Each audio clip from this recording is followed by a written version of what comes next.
Enforcement directorate हमें सलाह नहीं दे सकती कि साहब लोन भुगतान करने के लिए आपने प्रॉपर्टीज क्यों नहीं बेची।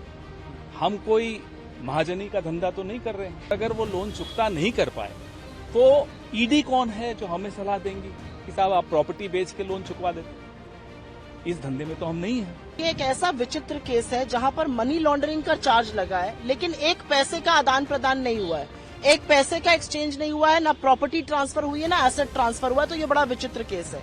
जो प्रॉपर्टीज है वो सब एजेएल की है। एक नए पैसे का रेंट ना यंग इंडिया को आ रहा है, ना किसी शेयर होल्डर को आ रहा है। तो प्रोसीड ऑफ क्राइम कहाँ है?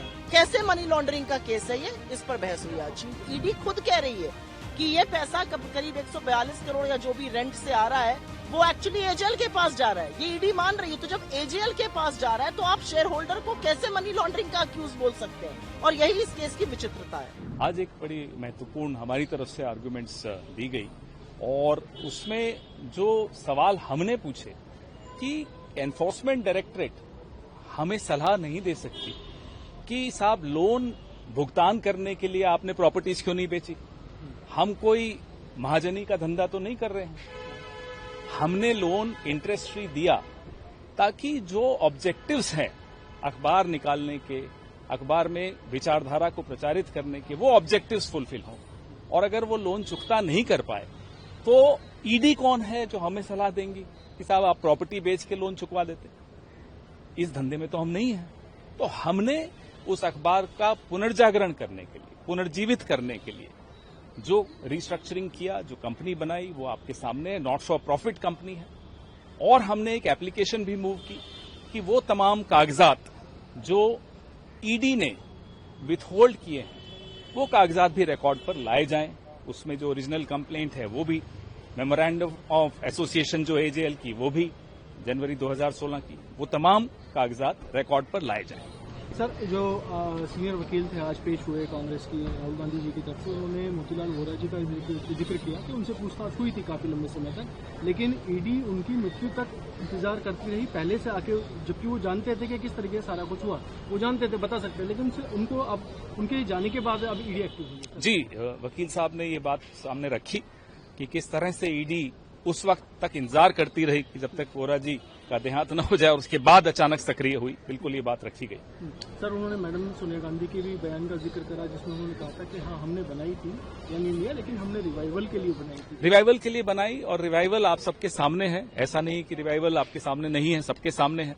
और जो रेंट है, जो प्रॉपर्टीज हैं, कहीं भी किसी व्यक्ति विशेष को प्रॉफिट देने के लिए की कोई आय अर्जित की हो, वो कतई नहीं हुआ। एक बात बहुत क्लियर है और यही बात हमारे लर्नेड काउंसिल ने आज भी कही और कल सिंघवी साहब ने कही थी कि ये एक ऐसा विचित्र केस है जहां पर मनी लॉन्ड्रिंग का चार्ज लगा है, लेकिन एक पैसे का आदान प्रदान नहीं हुआ है, एक पैसे का एक्सचेंज नहीं हुआ है, ना प्रॉपर्टी ट्रांसफर हुई है, ना एसेट ट्रांसफर हुआ है। तो ये बड़ा विचित्र केस है।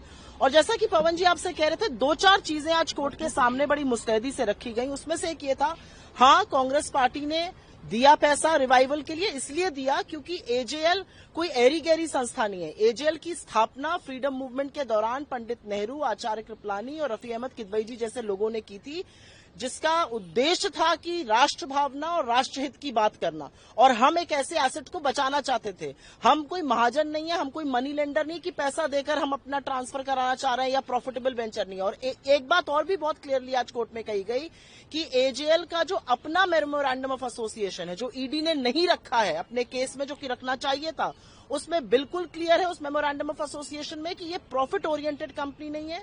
इसका और कांग्रेस की विचारधारा का मिला जुला एक संबंध है और इसीलिए हम पार्टीज जो हैं वो लाइक माइंडेड पार्टीज हैं।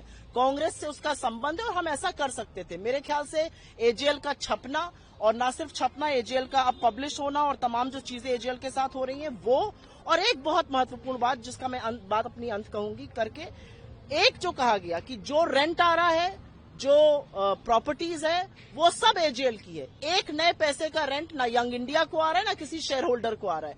तो प्रोसीड ऑफ क्राइम कहाँ है? कैसे मनी लॉन्ड्रिंग का केस है ये? इस पर बहस हुई आज। अपनी जांच में या जो कंप्लेंट फाइल करी है ईडी ने, क्या उसमें वो कहीं देखा पाई है कि जो प्रपोज एक्यूज है, जो रिस्पोंडेंट है, क्या उनमें से किसी के खाते में कोई पैसा ट्रांसफर हुआ? नहीं, बिल्कुल नहीं दिखा पाई है। ये सवाल जज साहब ने पूछा भी था हियरिंग के दौरान कि कहाँ गया पैसा, और उसमें ईडी खुद कह रही है कि ये पैसा करीब 142 करोड़ या जो भी रेंट से आ रहा है वो एक्चुअली एजेएल के पास जा रहा है। ये ईडी मान रही है। तो जब एजेएल के पास जा रहा है तो आप शेयर होल्डर को कैसे मनी लॉन्ड्रिंग का अक्यूज बोल सकते हैं? और यही इस केस की विचित्रता है।